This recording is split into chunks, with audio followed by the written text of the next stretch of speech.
Cuma bukan wali yang kita tonton di TV. Orang yang nggak pernah takut, orang yang nggak pernah sedih, waliullah, nggak pernah takut miskin untuk mengatakan la ilaha illallah. Bukan anak buahnya Siti Jenar, betul? Waduh bahaya. Ya, tidak. Bicara wayang bagaimana? Yuk belajar hadis tentang malaikat nggak masuk ke rumah yang ada lukisan bernyawa, ada patung yang menyerupai makhluk hidup. Wayang simbol-simbol setan dan lain sebagainya hidup.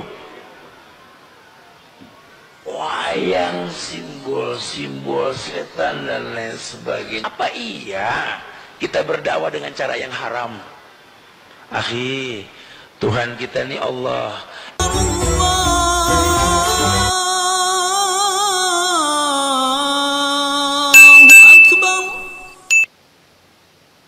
Fitnah, seneng aku seneng fitnah. Pokoknya ilmu ora usah dadi fitnah. Pokoknya mau kowe juga selamat temu yo wajib. Lah kowe ora wan ra selamat, maka wajib menjauhi. Tapi nek ana wong yakin selamat mareki ki aja suudon. Piye-piye ana potensi proses tarbiyatul ummah, membina. Ya wis ngono ae. Lah pasti piye ora ono pasti wis pokoke ngono. Ya wis ngono, ya wis ora ono pasti pokoke ngono. Mulane kata cerita teng Indonesia itu ingatan itu ana wali kata Sunan Ampel, ya ana wali kata Sunan Kalijogo. Semanjane wong bulet-bulet. Sampai akhirnya kudu gawe wayang, gawe gong.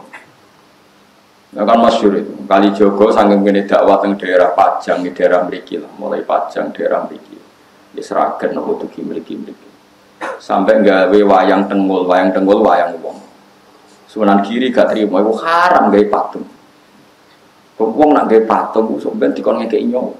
Sunan Kalijogo rapati tau ngaji mantan preman dadi wali. Ngaji faslun ya gak pati tau ngaji. Walhasil akhirnya di tengah-tengah mbek Sunan Kudus sing luwih alim luwih senior. Ya ngene ae. Wayang iki dipeokno wae terus dadi wayang kulit. Perkarane nak wayang tengul iku patung. Tapi nak trepes kulit itu ora kena dikeki nyawa wis banyak kabeh. Mulane kula nate sowan teng kiai niku kiai alim dikeki hadiah mebel lemari saka Jepara. Niku gambare iku manuk bangun. Apik, wis apik tenan ukirane manuk. Tapi gulune iku protok. Perkarane pas teko langsung diketok wae kiai. Pas gulune tok ya sithik lho diketok. Lah takok ya kok diketok. Mergo ben ra urip. Nak ra diketok kan Nara diketok kan asumsine kan kono ngekeki nyawa. Lah nek ketok ini kan gak iso. Lah ngetoke kok sithik wis mati jam. Mergo nek dibuak kabeh ukirane elek. Paham nggih? Nek dibuak kabeh yo dene yo kepengin di lemari larang. Dadi mau digraji kangge graji besi sithik. Butuhe wis apa? Lah kok sithik, Mbak? Wong sithik wis mati. Wah curang ya.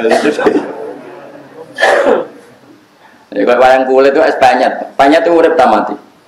Mati. Nak dengol lah ijek. Wayang wong itu lah ijek fisik. Jadi mulai dhisik ku ya so fikih ya setiap kali. Jadi ya mulane kula niku pinter ngakali fikih dhisik ya sono. Wali songo ya saged ngrekayat sapa. Ngrekayat sapa kok. Fikih. Ini macam iku wong.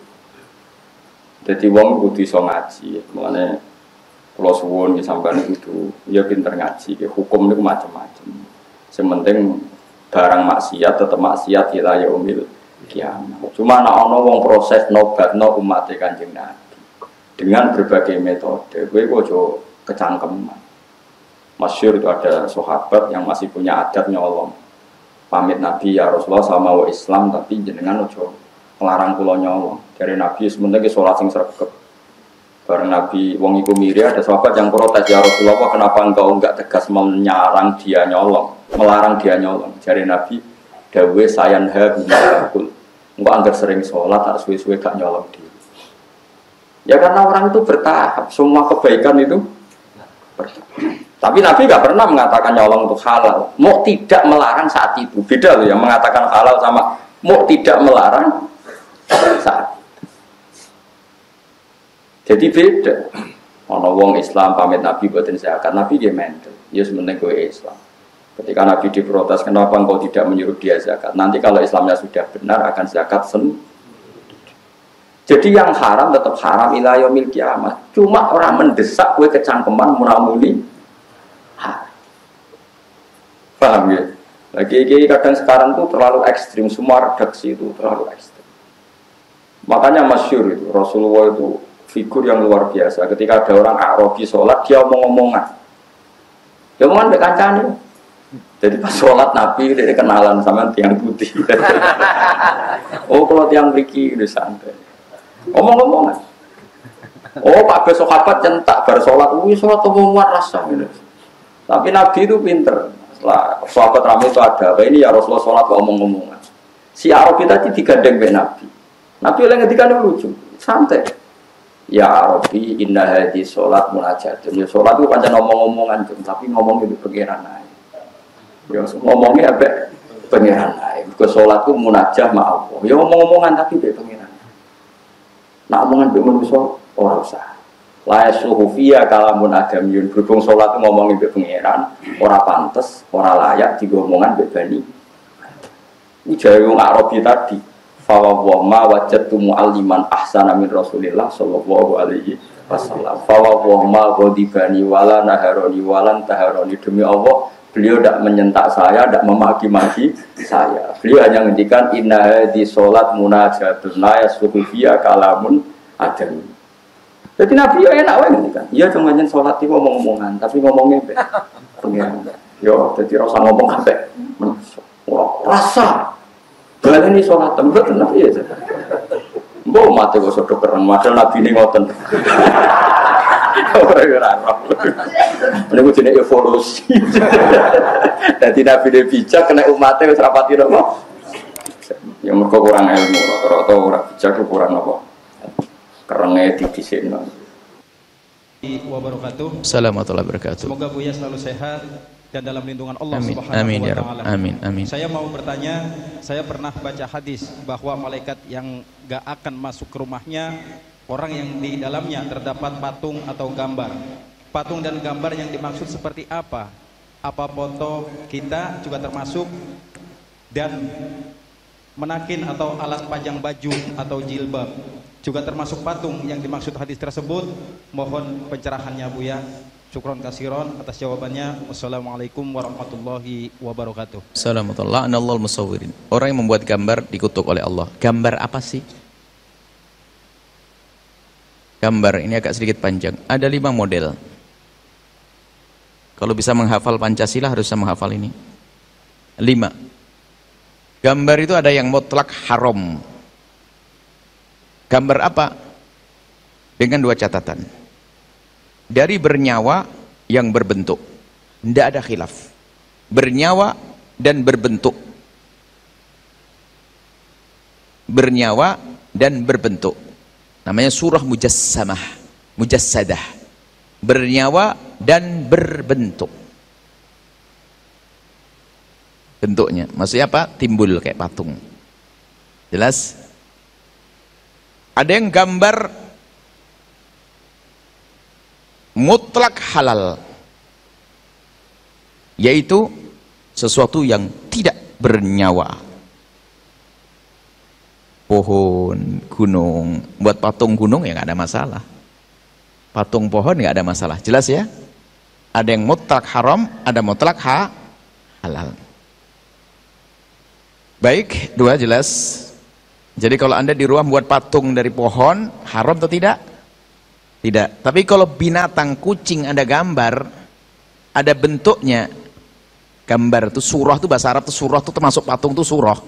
Jadi gambar yang berbentuk dari yang bernyawa maka haram, sebab diancam Nabi. Kalau sudah orang membuat seperti itu nanti di hari kiamat suruh meniup dan tidak akan bisa meniupkan rohnya. Suruh meniupkan roh nggak bisa, dihukum oleh Allah. Baik, yang ketiga adalah gambar dari yang bernyawa tapi tidak berbentuk.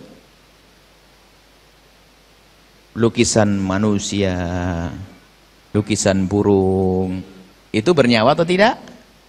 Cuman tidak bentuk. Dalam hal ini khilaf karena tidak berbentuk. Banyak ulama mengatakan haram, banyak ulama mengatakan haram, tapi ada di antara mereka yang tidak sampai mengatakan haram, paling-paling derajat makruh.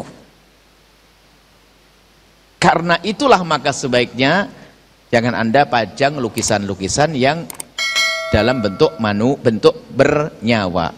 Tapi kalau Anda melihat di rumahnya orang, jangan terlalu gede protesmu, karena ada khilaf di antara ulama. Faham ya cara menyikapinya? Di rumah kita okelah tidak.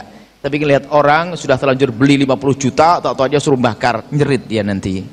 Jadi tolonglah ada adab sedikit, karena ada khilaf di antara ulama. Yang penting tidak berbentuk. Tidak berbentuk, jelas ya? Lukisan. Kalau lukisan pohon, balik yang kedua tadi itu. Mutlak halal. Berapa? 3 ya?